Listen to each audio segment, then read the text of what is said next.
Hello, in this session we will talk about capital budgeting techniques or simply methods to evaluate investment projects. There are many methods. We will mainly focus on the most popular ones. We start with net present value or shortly NPV. NPV shows how much value, dollar value is generated by this project, particularly this project, and it adds to companies. So that's very important because main goal of financial management is to increase company value, and NPV results addresses to this goal, how much value is created by this, and it's simply calculated as present value of cash inflows minus cash outflows. And read textbook for details how to calculate and solve some many examples. End of chapter exams are good source to practice your skills on calculating NPV and other methods. Then we talked about payback period. It simply shows in how many years, that's period, initial investment is earned back. So it's very easy to understand, easy to explain, and that's why it's commonly used in many emerging countries, including Azerbaijan. Again, you should read the textbook and solve some end of chapter problems, and also you can review my slides attached to Blackboard.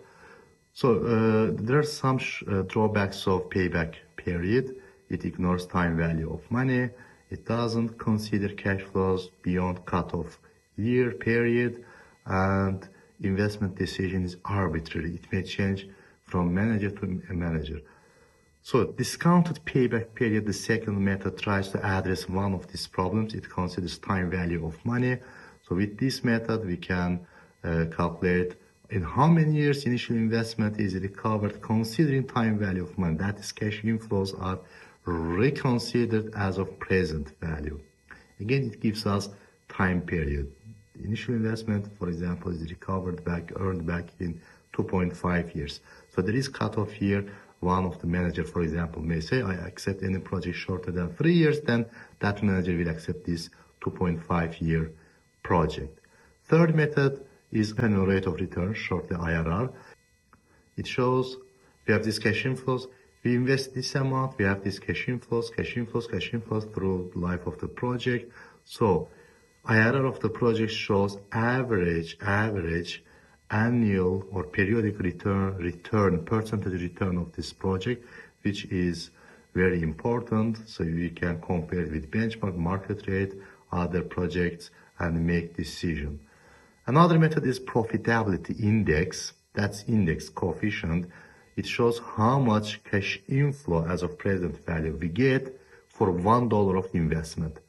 So we get an index coefficient and we accept project if it has higher than 1 PI. It means $1 of investment generates more than $1, which is desired amount.